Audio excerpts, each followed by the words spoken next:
ज़्यादा खाना खाना ये भूख नहीं, एक आदत है। क्या आपने नोटिस किया है कि आप कभी पेट भरने के बाद भी थोड़ा खाना खाते रहते हो, आपको टेस्टी खाना मिला नहीं, आप सोचते हो कि एक बाइट और, एक बाइट और, इस तरह आप ओवर ईटिंग करते रहते हो।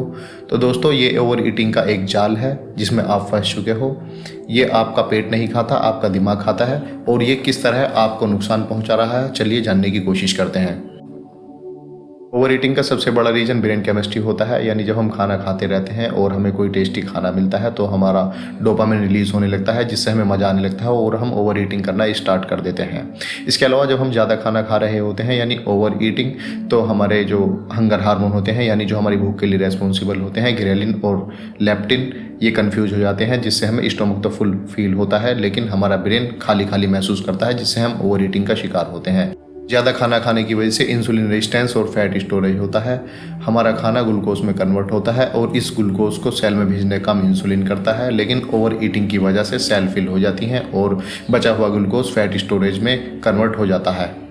ज़्यादा खाना खाने से स्टोमक की ओवर स्ट्रेचिंग होती है। हमारे स्टोमक की कैपेसिटी 1 लीटर की होती है फूड को हैंडल करने की, लेकिन जब हम ओवर ईटिंग करते हैं तो ये कैपेसिटी 3 से 4 लीटर बढ़ जाती है, यानी हमारा पेट फूला फूला लगने लगता है, यानी गुब्बारे के जैसे लगने लगता है। आपने देखा भी होगा कि बहुत सारे लोग जो ओवर ईटिंग लगातार करते रहते हैं उनका पेट गुब्बारे जैसा बाहर आ जाता है, यानी जो हमारी स्टोमक वॉल की नर्व्स होती हैं वो स्ट्रेस में आ जाती हैं और हमारे ब्रेन को सिग्नल भेजती हैं कि हमें डिस्कम्फर्ट हो रहा है या पेन हो रहा है।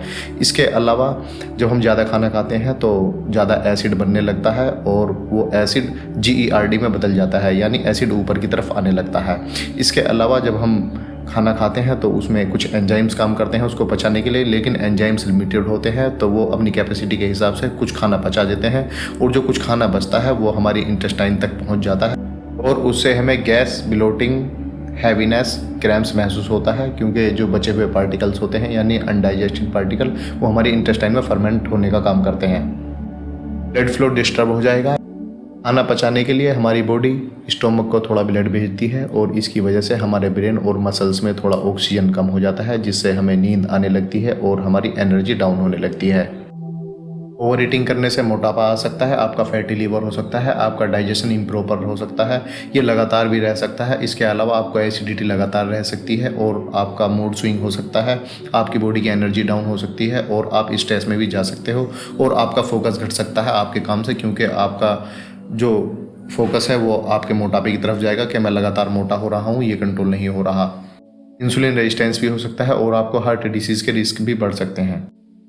सॉल्यूशन बहुत इजी है, ये एक आपकी दिमागी आदत है, यानी आपकी जो हंगर है ये कंट्रोल दिमाग से ज़्यादा होती है, पेट से नहीं। तो इसके लिए आप खाना खाने से 20 मिनट पहले 2 गिलास पानी पी सकते हैं, इससे आपका स्टमक फुल महसूस होगा, इससे आप ओवर ईटिंग में थोड़ा कमी महसूस करेंगे। इसके अलावा जब भी आप खाना खाएं तो फोकसली खाना खाएं, ये नहीं कि आप कुछ काम कर रहे हैं, जैसे कि आपने देखा होगा कहीं कोई मोबाइल देखते रहते हैं और खाना खाते रहते हैं, इससे आप ओवर ईटिंग का शिकार होते रहते हैं। खाना आप स्लो स्पीड से खाएं और चबा चबा कर खाएं, क्योंकि ब्रेन से सिग्नल 20 से 30 मिनट में आता है।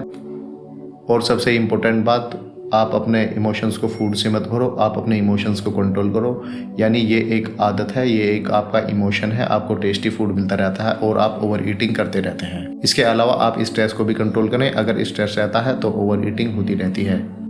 ओवर ईटिंग होता रहता है, रिग्रेट होता रहता है, प्रॉमिस होता रहता है और फिर रिपीट होता रहता है। तो दोस्तों ऐसा मत करो। आज के टाइम में मोटापे के केसेस बहुत बढ़ रहे हैं, स्पेशली हमारे कंट्री में ऐसे केसेस हमारे पास भी आते रहते हैं, तो हम उनको यही एडवाइस करते हैं। तो दोस्तों यही थी आज की डेली मिस्टेक। अगर आपको हमारी वीडियो पसंद आई हो तो हमारी वीडियो को लाइक और चैनल को सब्सक्राइब कीजिए, ताकि आपको इस तरह की डेली मिस्टेक की वीडियो लगातार मिलती रहे और ये छोटी छोटी डेली मिस्टेक की वीडियो आपकी हेल्थ को इम्प्रूव करने में काफ़ी हेल्प करेंगी। दोस्तों आपके लिए आपकी सेहत ही इस दुनिया का सबसे बड़ा एसेट है, आप इसका ध्यान रखिए, आप इसको टाइम दीजिए। थैंक यू, मिलते हैं नेक्स्ट वीडियो में।